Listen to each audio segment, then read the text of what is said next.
네, 이제 환율 40번 문제입니다. 외화 39번 문제를 풀어봤고요. 그러면 39번 같은 경우는 제가 단기매매증권이랑 뭐 비슷하다 말씀드렸지만 이거는 부채라서 시작이 다르긴 해요. 근데 약간 비교를 하자면 단기매매증권은 취득을 해야 평가도 하고 처분도 했었잖아요. 그 외화거래도 마찬가지로 거래를 시작해야 평가도 하고 이제 거래를 끝낼 거 아닙니까? 그래서 이 39번 문제는 딱 봤을 때 이제 좀 약간 감이 오셨을 텐데 날짜 보실 때 12월 31일이냐 아니냐 이게 제일 중요하다 했죠? 그러니까 39번은 뭐 9월 11일 이게 중요한 게 아니라 12월 31일이 아니네 그럼 평가는 아니겠구나 뭐 이 정도죠? 그래서 보니까 거래가 시작됐잖아요. 그 정도 느낌? 그러니까 단기 매매 증권으로 취자면 취득에 뭐 좀 준하는 그런 개념이다. 그럼 이제 40번 가볼게요. 40번 문제는 12월 31일이죠. 기말이에요. 그럼 이제 평가인가? 이렇게 생각을 하셔야겠죠. 그럼 이때 내용을 보니까 영국 브리티시 기업의 외화로 계상된 외상 매출금 이렇게 돼 있네요. 외상 매출금이긴 한데 이게 외화라는 거죠. 그럼 이게 1억 3천만 원으로 돼 있고요. 10만 달러라고 돼 있는 겁니다. 그럼 이게 외화 풀 때 제가 도구를 하나 소개해 드릴게요. 풀 때 좀 도움이 될 만한 도구인데 이게 아까 말씀드린 대로 수량과 단가의 개념이랑 조금 비슷하잖아요. 그래서 여러분 아직 좀 익숙하지 않으시니까 이런 방법을 좀 추천을 해 드릴게요. 박스를 3개를 그리는 거예요.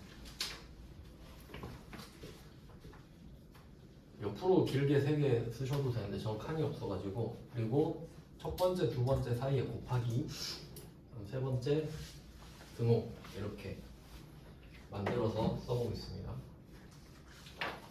그럼 이게 아까 말씀드린 뭐 10달러에 뭐 만원 이런 개념인 건데 이 문제에 한번 대입을 해볼까요? 그럼 지금 40번 문제가 외상 매출금이 1억 3천만 원이잖아요. 그럼 얘는 결과입니다. 우리 아까 39번 문제 했을 때 40만 N 곱하기 11원 해서 440만 원이란 결과를 냈죠. 그것처럼 40번 문제에도 결과가 1억 3천이라고 나온 겁니다. 그냥. 맞죠? 그러면 이 3개 중에 환율 문제를 내잖아요. 반드시 2개는 알려줍니다. 안 그럼 문제를 못 풀어요. 3칸 중에 2칸을 줘야 나머지 1칸을 찾을 거 아니에요. 그럼 얘는 3번째 칸은 알려준 거네. 1억 3천만 원이라고. 그럼 아 결과가 1억 3천만 원이구나. 이걸 먼저 적어 놓는 겁니다. 정보를 알았으니까. 자 그러면 이게 어떻게 만들어졌는지를 찾으면 되거든요. 근데 보니까 10만 달러 써있죠. 자 이제 생각을 해보는 거예요.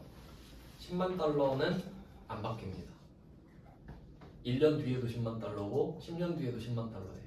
환율은 바뀌어도 이 거래 단위, 그러니까 몇 달러를 받아야 되는지는 안 바뀌죠. 그래서 이 2칸 중에, 그러니까 뭐 순서 상관없는데 저는 그 앞에다 적을게요. 10만 달러. 영국 기업인데 파운드 안 쓰고 달러 쓰네요. 상관없죠. 우린 시키는 대로 그냥. 자 이렇게 됐어요. 3칸 중에 2칸 찾았죠. 그럼 이거 찾을 수 있어요? 찾을 수 있지. 나누면 되잖아요. A 곱하기 B는 C니까 B를 찾아라 하면 C 나누기 A 하면 되잖아요. 나누면 암산 1,300원. 직업병이에요. 무조건 계산이 있어요. 암산 안 해요. 틀린다 생각해서. 그럼 1,300원을 찾아낼 수 있죠. 그럼 찾아낸 거예요. 그리고 적어주는 거죠. 그럼 우리는 반대로 생각하는 거예요. 아 그때 환율이 1,300원이었나 보구나. 이렇게 찾아낼 수 있다는 거예요. 안 어렵죠? 이렇게 찾아요. 자 그러면 여기서 포인트는 이때 환율이 언제 거였냐라고 했을 때 12월 31일 전에 거였겠죠. 그 39번처럼 언젠가 기준이 언젠가였겠지. 자, 근데 오늘은 12월 31일이잖아요. 오늘의 환율은 1280원이 됐죠. 그럼 이제 박스 3개 중에 빨간색으로 쓰면 절대 안 바뀌죠? 절대 이건 바뀔 수 없는 거예요. 근데 얘는 바뀌죠. 그럼 얘가 어떻게 바뀌었는지를 표시해 주면 돼요. 그러면 원래 1,300원이었는데 오늘 1,280원 됐죠. 그럼 비교할 게 이거밖에 없잖아요. 자, 여기까지 하면 정리가 다 된 거예요. 그리고 이제 생각하는 겁니다. 기분이 좋은가 나쁜가. 첫 번째, 받을 돈이냐 줄 돈이냐 이걸 찾아야 돼요. 외상 매출금이죠. 그럼 이 돈 받는 거죠? 기분 좋죠. 그걸 느껴야 된다니까. 내가 그러니까 머리로 하는 것보다 가슴으로 느끼는 게 좋아요. 내가 받을 돈인데 아니 잠깐만 기분이 좋다고요? 기분 외상 매출 이거 죄송해요. 내가 당했네. 죄송해요. 죄송해요. 제가 동요당했네요. 그럼 내가 받을 돈이야. 그러면 우리는 처음에 이 생각했죠. 내가 1,300원짜리를 10만 개 받겠구나. 그렇죠? 근데 오늘 보니까 뭐야 난 1,300원이라 생각했는데 1,280원 됐네. 기분이 안 좋아야 돼요. 자 그럼 기분이 안 좋다 이거 확인했죠? 근데 만약에 반대로 생각해볼까? 이게 외상 매입금일 수도 있죠. 그럼 그땐 기분이 좋을 거예요. 1,300원 갚아야 되는 줄 알았는데 이것만 갚으면 되네? 이렇게 생각하는 거니까. 아시겠죠? 근데 지금은 받을 돈인데 덜 받게 됐으니까 기분이 나쁜 거야. 자 그럼 이제 기분이 나쁜데 얼마나 나쁜지를 찾아야 돼. 20원 나쁘죠. 20원 나쁘잖아요. 근데 20원씩 몇 번 나빠요? 10만 번 나쁘지. 달러당 20원 못 받잖아요. 근데 나는 10만 달러 받아야 되는데. 그러니까 이거 두 개 곱하는 거지. 20원 기분 조졌는데 10만 번 조졌어. 이 돈 못 받는 거죠 실제로. 이렇게 찾아내야 됩니다. 자 그리고 이제 회계 처리를 하면 돼요. 이런 식으로 도구를 이용해서 상황 파악을 먼저 하고 그러면 20 곱하기 10만 해야 되죠? 200만 원이죠 그러면? 그럼 우리 생각에는 외상 매출금이 1억 3천 있었잖아요. 근데 200이 줄어드는 거예요. 그만큼은 이제 못 받는 돈이 돼버렸으니까. 그래서 외상 매출금이 줄어듭니다. 자산이 줄어드는 거예요 지금. 200만 원이 10만 원이랑 20원 곱해가지고 얘들이 자산이 줄어들었습니다.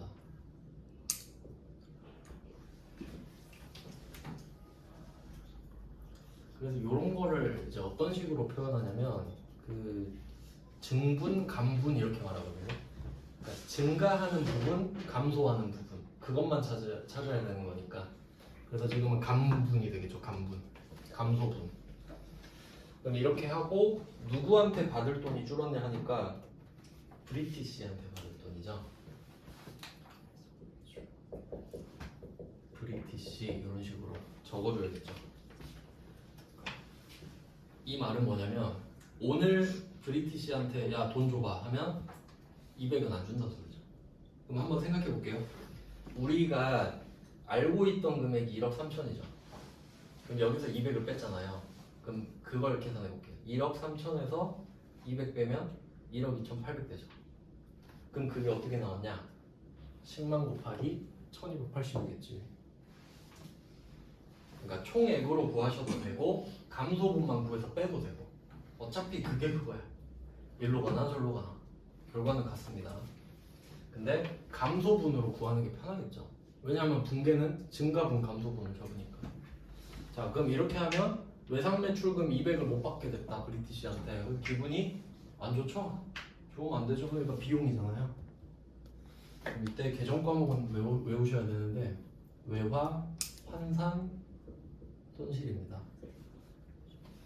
그러니까 이 환산이 평가라고 생각하시면 돼요. 그러니까 계산을 해보니 기분이 안 좋더라. 비교. 순자산이 감소했잖아요. 가만히 앉아있다가 순자산 200이 줄어버렸죠. 그리고 한번 생각해봐요. 이게 그거랑 좀 비슷하다니까 느낌이. 내가 주식을 단기매매증권을 1,300원짜리를 10만 개 샀는데 한 개당 20원씩 떨어진 거야. 똑같잖아요. 그럼 그렇게 하면 단기매매증권 200 줄이고 단기매매증권 평가 손실을 잡았겠지. 그럼 이제 여기서 이제 눈치가 있으신 분들은 생각하실 수도 있는데 이거 실현 안 됐죠. 네. 내가 지금 200을 지금 받는다면 못 받게 되는 거지 진짜 못 받게 될지 모르죠. 돈 받았을 때 다시 올 수도 있잖아.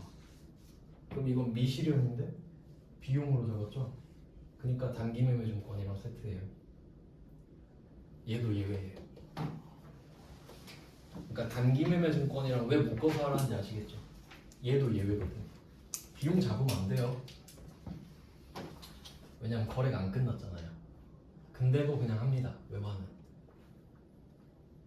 그래서 아까 말씀드린 대로 이거 대기업 있잖아요. 이 외화 환산 가지고 몇백억 몇천억 차이 나요. 그렇겠죠? 10억만 차이 나도 막 몇십만 달러면 그럴 거 아니에요. 그래서 이건 그냥 여담인데, 그러니까 예를 들어봐요. 삼성전자가 얼마나 수출 많이 하겠습니까? 그러면 삼성전자 입장에서 환율이 1원만 올라도 몇천만 차이 나버린다니까? 그러면 한번 생각을 해보세요. 환율이 오르면 좋죠. 삼성전자 입장에서. 내리면 안 좋잖아요. 근데 제일 좋은 게 뭔지 아세요? 아예 안 움직이는 거. 그러니까 오르는 것보다 안 움직이는 게 더 좋다니까. 그게 납득이 가세요? 그러니까 혹시 이 정도 좀 아시면 좋은데 리스크란 말 들어보셨나요? 경제 쪽에서 하이 리스크 하이 리턴 이런 말 해요. 그러니까 위험이 크면 그러니까 뭐 돌아오는 돈도 크다 뭐 이런 느낌이죠. 근데 엄밀히 따지면 리스크는 위험이 아닙니다. 변동입니다. 그러니까 리스크가 크다라고 하는 건 뭐냐면 변동이 크다는 거예요. 그래서 리스크 관리한다 이 말 있잖아요. 이 말은 엄밀히 따지면 좋은 일도 없어야 돼요. 그러니까 나쁜 리스크 관리가 나쁜 일이 없게 하는 게 아니라 좋은 일도 없게 하는 거예요. 그냥 지금이랑 똑같이 하는 거야. 환상도시. 그래서 저는 이거 보고 와서 회계랑 진짜 잘 맞다 이 생각했거든요. 저는 아무 일 없는 게 너무 좋아요. 아무 일 없는 게 너무 행복하거든요. 그게 리스크 관리야. 그래서 저는 리스크 관리 차원에서 카톡을 없앴거든요. 얼마나 이게 리스크 관리에 도움이 되는데요.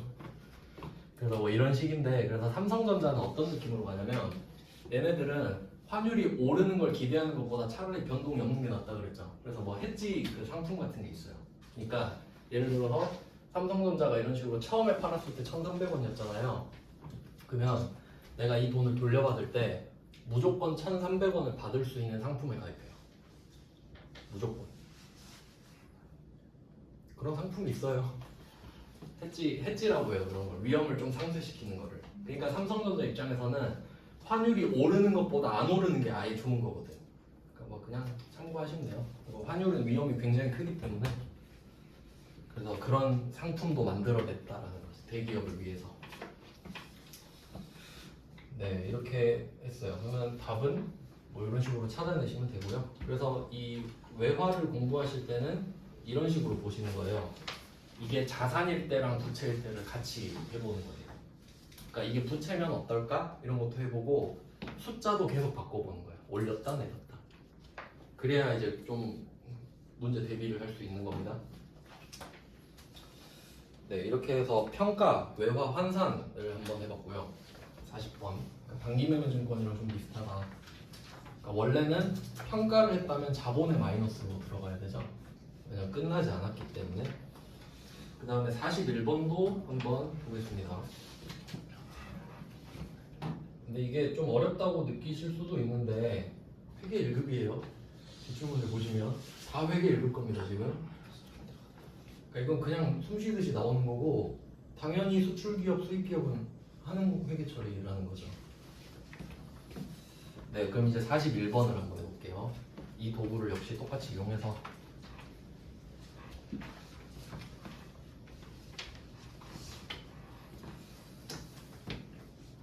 자, 41번이에요.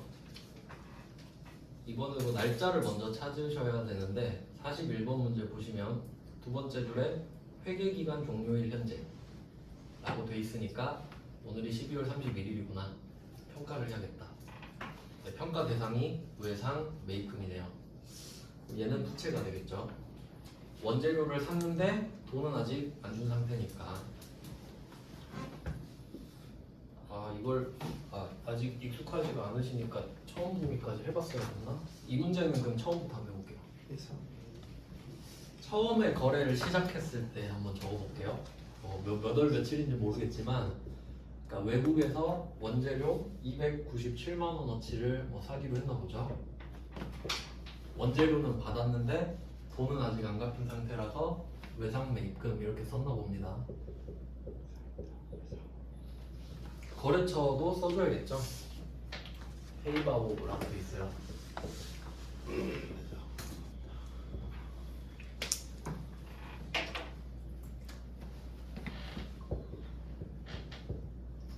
네, 이게 기중에 했었던 그러니까 거래를 처음에 시작했을 때 했던 회계 처리가 되겠습니다.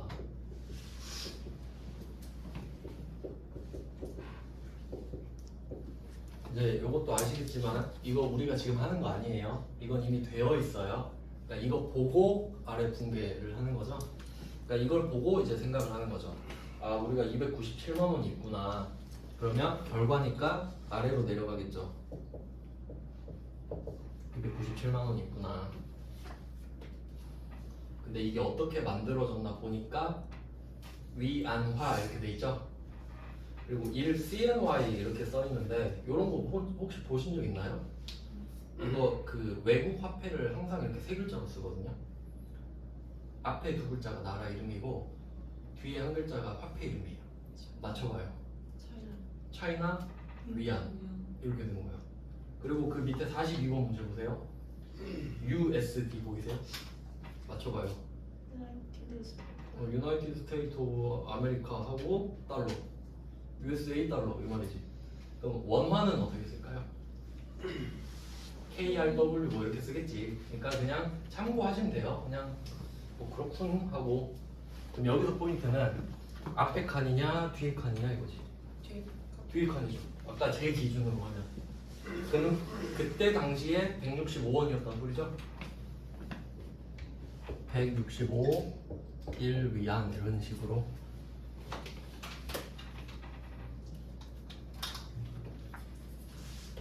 그래서 제가 40번이랑 41번 문제를 넣은 이유가 이겁니다. 똑같은 세 칸이지만 40번 문제는 앞에 빨간색을 알려줬었고 10만 달러. 41번은 뒤에 칸을 알려줬죠. 어쨌든 구하려면 나누면 되죠. 근데 이게 되게 생소해 보인단 말이에요. 이게 297만원 나누기 165 하면 18,000 위안 이렇게 나와요. 맞죠? 18,000 위안. 그러면 18,000 위안은 사실 절대 바뀌지 않는 거예요. 이걸 찾으라 이거지.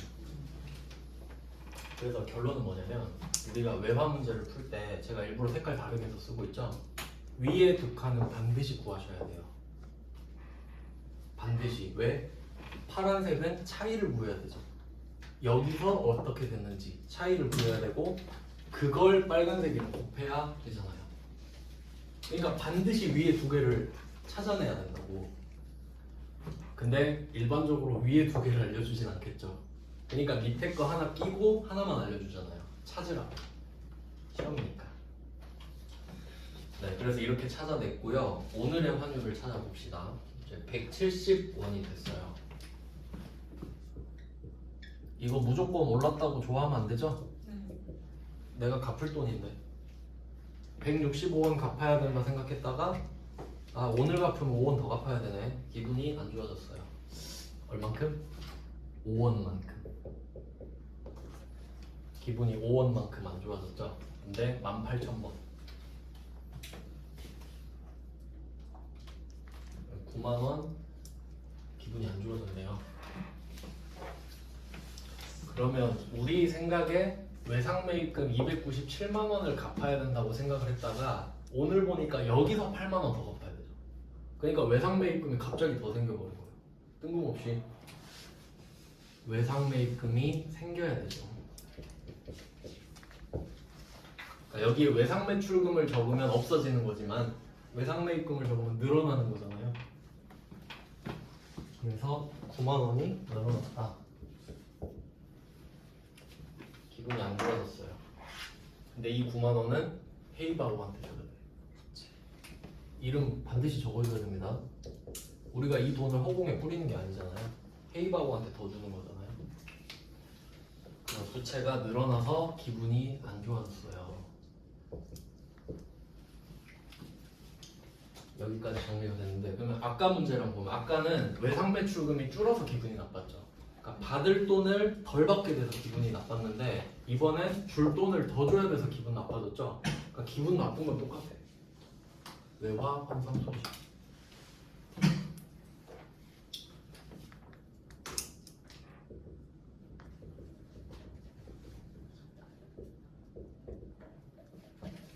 이렇게 답이 돼요.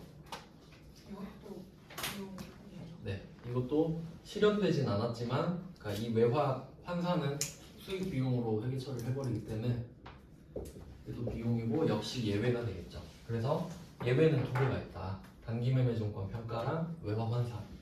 이 두 개는 근데 그건 참고만 하시면 되는 게, 여러분이 이거 붕괴 아까 보여드렸죠? 검색해서 치면 외화 환산 손실 있잖아요. 이거 고르면 얘가 비용이에요. 그냥 여기서 뭐 자본이냐 비용이냐 고르라는 거 없으니까 참고로 하시면 된다고 그냥. 네, 이렇게 해서 40번, 41번 이게 다 회계 1급 문제였다. 그러니까 이걸 여러분은 마스터 하셔야 돼요. 그래서 이거를 환율도 막 올려봤다가 내려갔다가 막 외상매출금으로 바꿔봤다가 여러 문제를 풀어보셔야 된다 이거지. 이 틀을 가지고. 네, 그 다음에 밑에 문제는 그 정산세무 1급 문제예요. 그냥 참고만 하시면 되는데 어떤 느낌으로 푸는지만 알려드릴게요. 참고로 답은 이제 수업하면 제가 블로그에 그 답은 다시 좀 보완해서 올릴 건데, 뭐 나 한번 풀어보고 싶다 하시면 그걸 보시면 돼요. 굳이 세무 1급 것까지는 안 할게요. 난이도가 너무 높거든요. 근데 어떤 식으로 접근하는지만 좀 말씀을 드릴게요. 42번 가지고. 42번 그리고 아까 빼먹은 게 있다. 이때 지금 40번이랑 41번 하고 그냥 넘어왔는데 둘 다 환율 나왔죠. 그 40번은 1280원이다. 그리고 41번은 뭐 170원이다 나왔죠. 그러면 이거 문제 내볼게요. 진짜 환율일까요? 가짜 환율일까요? 진짜? 우리 환전했어요? 안 아, 했죠. 안 했으면 뭐예요? 가짜. 가짜지. 네이버 쳐서 오늘 1280원이네? 그럼 그거 그냥 곱한 거죠? 그러니까 결론은 외화 나왔을 때 12월 31일 문제 나오잖아요. 무조건 가짜 환율. 무조건. 맞죠? 아니 환전을 안 할 건데 나는 그냥 계산만 해보는 거죠. 계산만. 그래서 참고하시면 되겠습니다. 그러니까 이 40번이랑 41번 문제에서 사실 보시면 살짝 뭉개놨잖아요. 그냥 환율 이래놨죠. 12월 31일이니까 당연히 가짜 환율이라 이거예요. 그러니까 말을 안 해. 환전을 안 할 건데 뭐하러 대고객 메인율 쓰겠어요. 뭐 그 정도 하시면 되겠고. 그 다음에 42번을 말씀드렸죠.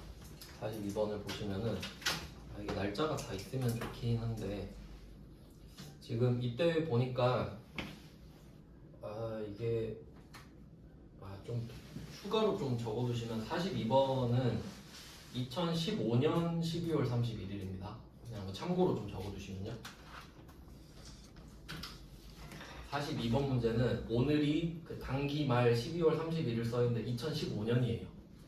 그리고 한번 제가 설명을 드려볼게요. 그럼 상황 파악을 한번 해볼까요? 지금 14년 9월 20일에 외화 예금이 발생했다라고 하거든요. 그러면 그때 환율은 지금 안 나와 있죠. 왜 안 알려주냐면 그림으로 한번 볼까요? 지금 여기에서 제시하고 있는 데이터가 발생 일자를 말을 하고 있고요. 그리고 2014년 12월 31일을 말하고 있고 오늘은 2015년 12월 31일이거든요. 이렇게 돼 있거든요. 날짜가 3개 있는 거예요. 그러면 이때는 언젠지도 모르고 환율도 모르죠. 근데 상관없어. 왜냐면 작년 말을 거쳐왔잖아요. 그럼 우리가 처음에 얼마로 시작했든 간에 무조건 작년 말의 환율로 환산해놓고 끝냈겠지. 40번, 41번에 했던 것처럼 마무리를 지어놨겠죠. 네. 그랬을 거 아니야. 그러니까 처음에 시작한 건 안 알려줘도 되지. 그거 알아서 뭐 할 거예요. 그죠? 그러면 2014년 12월 31일에 보니까 1달러당 1,100원 써있죠? 그리고 5만 달러 써있네. 그럼 평가한 결과가 5,500만 원 이렇게 써있네요. 그러니까 이거 이렇게 해놓으시면 돼요. 5만이랑 1,100원 사이에 곱하기 해놓으시면 돼요. 5만 1,100원 사이에 곱하기 하고 1,100원이랑 5,500만 원 사이에 는 해놓으면 되겠죠. 그럼 결론은 우리 장부에 5,500만 원이라고 돼 있네. 그리고 오늘 환율이 1,080.25래요. 근데 이런 게 정상이에요. 환율은 원래 이렇게 그지같이 생겼어요. 그러면 오늘이 1,080.25래. 그럼 곱하기 몇 해야 되죠? 여기다가 5만을 해야 되죠. 5만. 그러니까 우리가 갖고 있는 건 5만 달러야. 받을 수 있는 돈이. 근데 환율이 1,080.25잖아요. 그러니까 물론 여기서 1,100에서 1,080.25 이렇게 빼서 해도 되지만 지금은 총액으로 하는 게 편할 것 같거든요. 그래서 1,080.25 곱하기 5만을 해보니까 제가 써볼게요. 구했거든요. 그러니까 이때는 5,500이었지. 5,400, 12만 5,000원, 5,400, 12,500원. 이렇게 나오거든요. 그러니까 지금은 총액으로 푸는 게 좀 편해요. 그러면 우리 생각엔 작년 말에 5,500이었는데 이제 5,400, 12,500원 됐죠. 그러면 지금은 그냥 가격이 떨어졌다는 것만 보시면 되겠네요. 마이너스가 났다 이 정도. 그래서 세무 1급은 그냥 막 이렇게 막 지 마음대로 내거든요. 네, 우리 수준에서는 너무 좀 정형화되지 않은 문제라 참고만 하시면 될 것 같습니다. 세무 1급에서는 이렇게도 내는구나 정도. 근데 우리 입장에서는 39, 40, 41을 완벽하게 이해하시는 게 훨씬 더 중요해요. 정형화된 문제를 잘 푸는 게 중요하다는 소리입니다. 그래서 밑에는 그냥 참고 문제로 넣어놨고요. 다음 페이지로 넘어갈게요.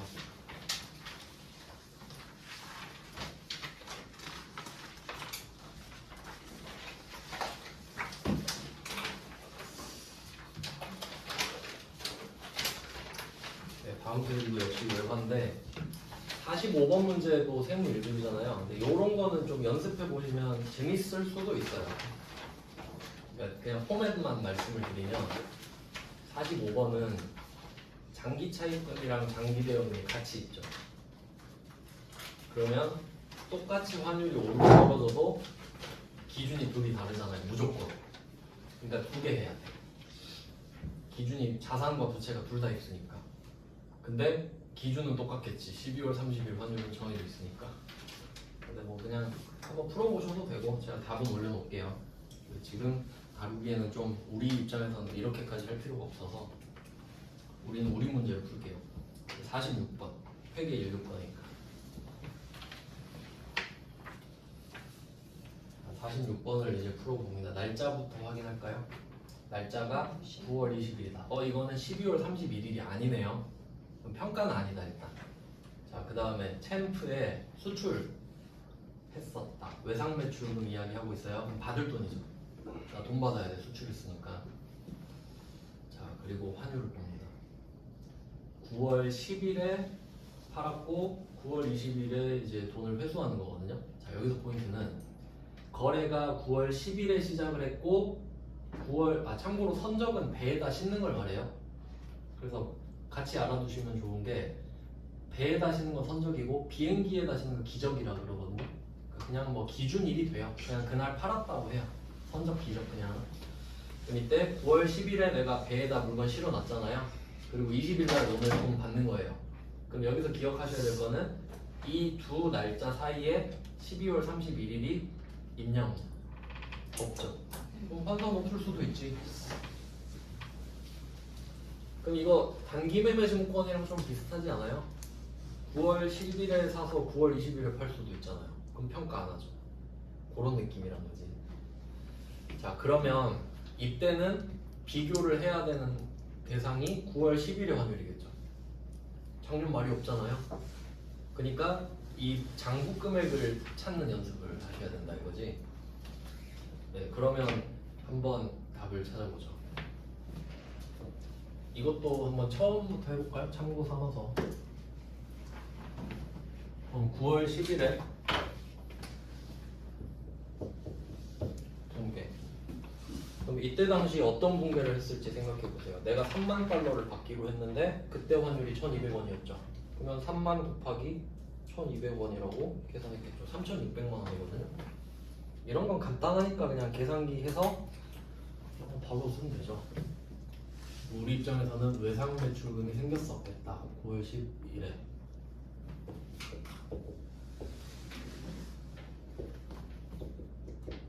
그리고 제품 매출, 수출도 그냥 매출이죠.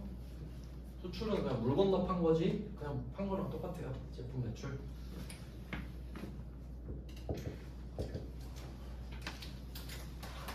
나중에 부가가치세 할 때 배우시는데 그 수출 다른 나라로 수출하면 부가가치세가 0%, 0세 뭐 이런 거 배워요. 그래서 지금 부가가치세가 없죠. 그럼 거래처랑 같이 써주시면 되겠죠. 챔프 이렇게 쓰고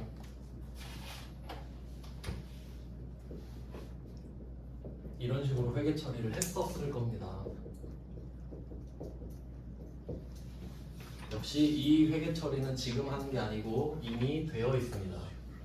그리고 이제 생각을 해보는 거죠. 근데 얘는 박스 그릴 필요가 없습니다. 왜냐면 그냥 1,200원이 1,250원 된 거니까. 그리고 3만 달러도 써 있잖아요. 그러면 그냥 빼서 50 곱하기 3만 하면 되죠. 그럼 이제 기분이 좋아요, 나빠요? 좋아야 돼. 더 받으니까. 그리고 오늘은 실제로 더 받죠. 환산만 하는 게 아니에요. 진짜 거래가 끝났습니다. 입금이 됐어요. 자, 그럼 우리 입장에서는 외상 매출금은 없어져야 돼요. 근데 우리가 알고 있는 외상 매출금은 3,600이죠. 그럼 이것만 없앨 수 있지. 내가 알고 있는 외상 매출금은 3,600이잖아요. 그러니까 이것만 없앨 수 있어요. 챔프에 대한 거.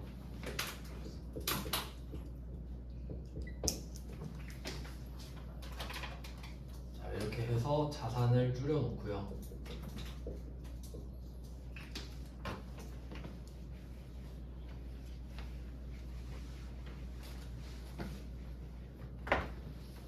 이제 차이가 하나 보이는데 아까 외화 평가할 때는 차이만 구하면 됐죠.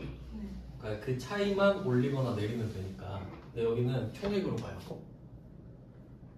9월 10일엔 3만 곱하기 1,200이었는데 오늘 받는 돈은 3만 곱하기 1,250이잖아요. 총액으로 가는 겁니다. 3,750 차이가 발생했네요.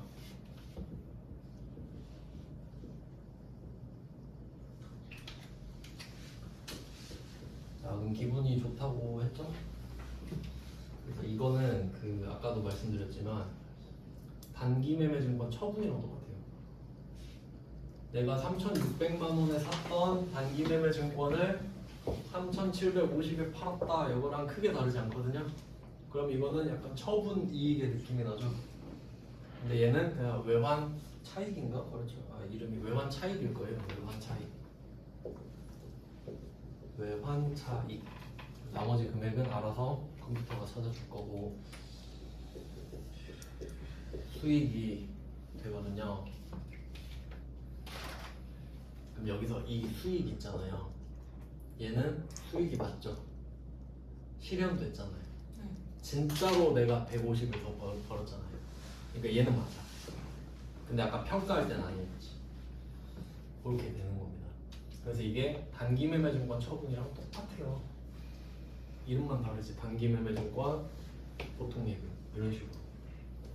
그래서 얘는 중간에 환산이 없었다. 그래서 처음에 거래 시작한 환율이랑 오늘만 비교하면 끝. 되게 간단하죠? 그럼 이제 또 하고 나서 정리해 보니까 아까 그 평가할 때 있잖아요. 12월 31일. 제가 단기 매매 증권 할 때도 말씀드렸는데 평가는 무조건 차변화나 대변화. 그럴 수밖에 없죠.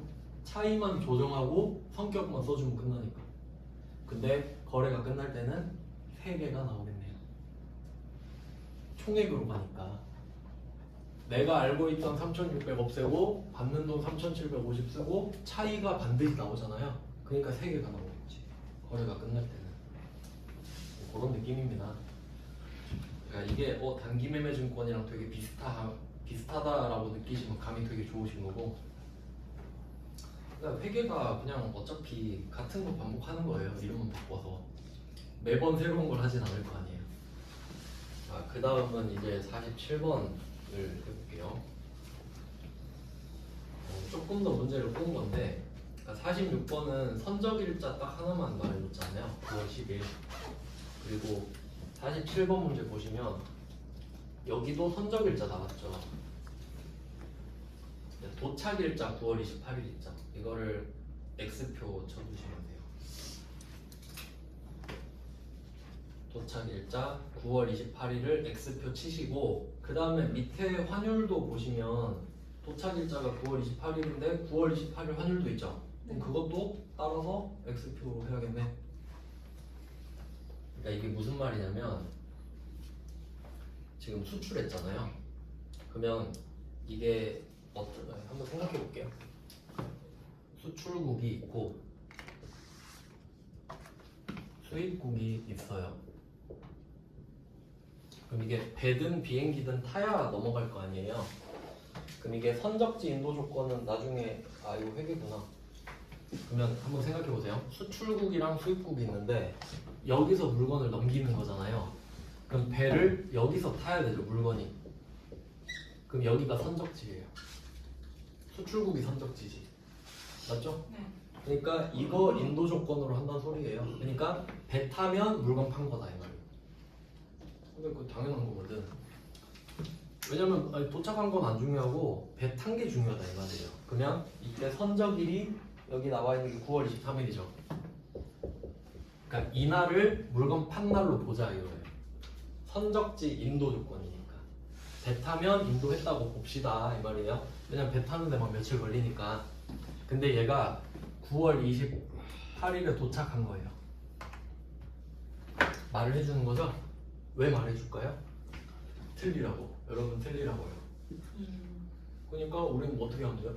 선적지 인도 조건인데 이걸 왜 말해? 하고 X표를 쳐야 된다 이거죠. 도착은 못해도 상관없어요. 선적하는 순간 판 거기 때문에. 그래서 우리는 선적일의 환율을 기준으로 삼아야 된다 이 말인데, 그래서 제가 두 문제를 넣은 이유가 47번은 그러니까 46번이죠. 아까 풀었던 거. 46번은 아무도 안 틀립니다. 왜 그래요? 선적일밖에 안 알려주잖아요. 그럼 이걸 어떻게 틀려? 선적일밖에 없으면 선적일 써야지. 근데 47번 가면 오답률이 증가하겠죠. 그럼 도착일자를 걸을 줄 아느냐 이거 물어보는 거네. 그러니까 조금 업그레이드 된 거죠? 그럼 여러분은 47번으로 대비하시는 게 좋지. 맞죠? 그러니까 위에 건 너무 쉽고 이 정도 느낌이에요. 푸는 방법은 똑같다. 그럼 요거는 9월 23일이랑 10월 7일 거 환율 비교하시면 되죠. 뭐 푸는 방법은 똑같으니까 그냥 넘어갈게요. 네, 그래서 47번 문제도 마찬가지로 중간에 환산이 없죠. 12월 31일을 거치지 않았으니까 환산이 없고 그냥 뭐 함정이 하나 있었다. 도착일자 필요 없다. 이런 뭐 이 정도 디테일이 있었네요. 그 다음에 48번 문제입니다. 48번 문제도 보니까 날짜가 12월 31일이 아니죠? 뭐 평가는 아니나 보네, 뭐 아닌가 보네 이 정도 보고 그 얘는 또 다른 디테일이 있나 보니까 박스에 보시면 환율 3개 있거든요. 근데 이제 아시겠지만 환율이 100개 있어도 여러분은 2개만 보시면 돼요. 맞죠? 필요한 거랑 필요한 거 2개만 비교하면 되는 겁니다. 그럼 그걸 고를 줄 아느냐 이거죠. 그럼 이때는 19년 12월 5일에 외상으로 수출했다. 이게 시작이죠. 하지만 오늘이 20년 7월 22일인가 봐요. 연도가 바뀌었죠. 그럼 우리는 그 19년 12월 5일 환율은 안 궁금하죠? 왜냐면 작년 말을 거쳤으니까 작년 말 기준으로 바꿔놨을 거 아니에요. 그러니까 여기서 필요 없는 환율은 19년 12월 5일 환율이 필요가 없네. X표 치시면 되겠죠. 이유는 작년 말 1,150원 환율로 바꿔놨을 테니까. 그럼 이번에는 1,150원이 1,050원이 됐다 라고 회계 처리하면 되겠네요. 그래서 혹시 여러분이 뭐 의아해 하실까봐 문제에서 또 단서를 붙여놨잖아요. 단 작년 말 2019년 12월 31일 기업회계 기준에 따라 적절하게 회계 처리하였다고 가정한다. 이 가정이 없어도 그렇게 했죠. 당연히 당연한 소리를 하는 겁니다. 그래서 46, 47은 완전 똑같은 문제고 48은 작년에서 건너온 문제인데 그렇게 되면 시작일 환율이 필요가 없어진다. 왜냐면 작년 말의 환율로 대체가 되어 있기 때문이다. 이런 정도가 되겠네요. 그래서 이것도 단기매매증권이랑 똑같아요. 단기매매증권도 평가를 안 한 애도 있고 평가를 하고 넘어온 애도 있잖아요. 뭐 그 정도 차이. 뭐 이런 문제는 좀 연습 삼아서 풀어보시면 되고요. 네, 뭐 밑에 문제도 마찬가지로 세무 1급 거는 세무 1급, 2급 거는 풀 필요가 없습니다. 그리고 51번은 세무 2급 거긴 한데 요거는 그냥 참고로 말씀드리고 뭐 이제 주제가 딱 바뀌니까 참고로만 말씀드리고 네, 이걸 풀어드릴 수는 있는데 제가 안 풀 거거든요. 권하지 않기 때문인데 외화 문제는 외화 자체가 어렵기 때문에 그 회계 1급 거 위주로만 푸세요. 그러니까 뭐 풀어보고 싶다 하면 어쩔 수 없는데 일단 회계 1급 문제부터 마스터하기. 그리고 그 좀 디테일을 좀 따져보면 아까 46번 문제 봤을 때 그 오늘이 9월 20일이잖아요. 46번이. 그럼 9월 20일에 환율 이거 나왔는데 이 환율은 진짜 환율입니다. 환전했죠? 그 정도는 그래도 누가 물어보진 않더라도 굳이 물어본다면 생각해서 찾을 수 있어야 된다. 환전을 했으니까. 그러면 반대로 9월 10일 환율은 어때요? 가짜 환율이야. 왜냐면 네이버 쳐가지고 그냥 계산한 거거든. 근데 오늘 입금되는 9월 20일은 아니지. 진짜 환전했죠. 그런 느낌이에요. 뭐 대충 아실 거라 생각하고. 그 다음에 51번을 안 푸는 이유를 좀 설명드리면 이자 비용 있죠. 그러니까 제가 지금 하는 시험에도 이게 나오는데 그러니까 엄밀히 따지면 어떻게 하셔야 되냐면 이자 비용이 있고 장기 차입금인가? 뭐 이렇게 돼 있거든요. 자, 그러면 성분을 한번 따져볼게요. 이 장기 차입금 부채죠. 우리가 갚아야 될 부채. 이건 그냥 참고하시면 돼요. 이것까지 시험 안 나온다고 저 확신해요. 왜냐면 65회 이후로 안 나왔거든. 지금은 110회인가 그래요. 자, 그럼 이자 비용은 뭐죠, 성격이? 여기 써있네. 비용이죠? 그럼 성격을 한번 생각해 볼게요. 장기 차입금은 내가 돈을 빌린 순간부터 계속해서 오는 거예요. 계속해서 오는 느낌. 빌린 날부터 갚을 때까지 계속 있는 거예요. 선처럼. 그쵸? 계속 오는 거예요. 근데 금액이 더해지거나 빠지거나 뭐 이렇게밖에 안 돼. 근데 이자 비용은 내가 돈을 빌렸다는 사실 때문에 1년에 한 번씩 발생하는 개념이에요. 그러니까 이거 좀 디테일 따져보면 그 얘는 재무상태표죠? 자산, 부채, 자본은 재무상태표는 제가 처음에 이렇게 말씀드렸어요. 점이다. 그래서 12월 31일마다 얼마 있는지 확인하고 얼마 있는지 확인하고 얼마 있는지 확인해서 늘었는지 줄었는지만 보는 거죠 그냥. 그러니까 여러분 이거랑 똑같아요. 여러분이 만약에 잠들기 전에 지갑을 한 번씩 열어본다고 생각하시면 돼요. 그러니까 오늘 한번 열어보고 내일 자기 전에 한번 열어보고 그럼 10,000원, 20,000원 있었으면 10,000원 늘었네? 뭐 이런 느낌이죠 재무상태표는. 근데 손익계산서는 이거 중요하죠. 손익계산서는 1년 동안 수익과 비용을 싹 모아. 그래서 수익이랑 비용을 1년 동안 싹 모아서 수익에서 비용을 뺀 게 이익이죠. 그 이익을 자본에 넣어놓고 다시 1월 1일부터 시작하죠. 진짜 중요한 개념입니다. 그러니까 수익과 비용은 수명이 길어야 1년이야. 절대 내년으로 넘어갈 수 없어요. 왜냐면 이익이 자본으로 바뀐 다음에 내년 1월 1일부터 다시 0부터 시작하니까. 그럼 이 두 개 차이 아시겠죠? 성격. 그럼 장기 차입금은 계속 이어서 오는 거고 얘는 발생했잖아요. 그래서 실제로 환율 어떻게 쓰냐면요. 이거 장기 차입금을 평가했다고 지금 상환했다고 돼 있는데 이때 51번 문제 보시면 4월 20일에 상환을 했잖아요. 내가 갚은 거예요. 그럼 얘는 4월 20일 환율을 쓰면 돼요. 안 어렵죠? 근데 이 이자 비용은 어떻게 해야 되냐면 1월 1일부터 4월 20일까지 해서 발생한 거거든요. 맞죠? 그래서 1월 1일부터 4월 20일까지 환율 있잖아요. 평균 환율 써야 돼요. 평균 1월 1일부터 4월 20일까지 맨날 하루에 한 번씩 환율이 있을 거 아니에요. 그 다 평균 구해야 된다고. 왜? 비용이니까. 발생했으니까. 말이 되나요? 그럼 이걸로 어떻게 풀어? 평균 환율이 없잖아. 그러니까 제가 푸는 문제에는 그렇게 나와요. 평균 환율도 줘. 그거 쓰라고. 근데 여러분한테 안 줬죠. 너 어떻게 풀라는 거야? 그러니까 이거는 문제를 내면 안 돼요. 이해되시죠? 그러니까 안 내는 이유 설명해 드리는 거예요. 낼 수가 없다. 내려면 문제를 완전 파괴해야 되죠. 공개해가지고 내야 되기 때문에. 그래서 51번은 그냥 뭐 이런 문제도 냈었구나 하고 넘어가시는 거지. 아시죠? 회계 1급 거 위주로 푸시면 되고. 딱 이제 외화가 끝났고요. 네, 다음 시간에 대손 딱 하면 되겠다. 좋습니다. 네, 10분 쉬고 4시부터 대손 이제.